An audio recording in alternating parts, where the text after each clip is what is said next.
చంద్రబాబు నాయుడు ప్రజాగళం సభలో టీడీపీ యువ నాయకులు గంధంపల్లం రాజు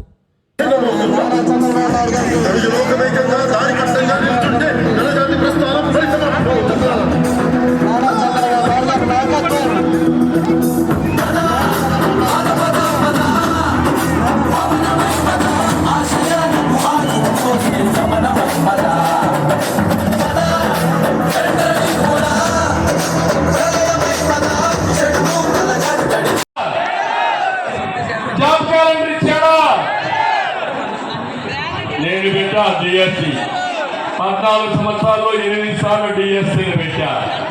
ఎన్టీ రామారావు గారు 3 సార్లు పెట్టా. మొత్తం 11 సార్లు పెట్టా. ఇప్పుడుండే టీచర్లో 75% తెలుగుదేశం పార్టీ పేరుతో అపాయింట్ చేసిన వాళ్ళని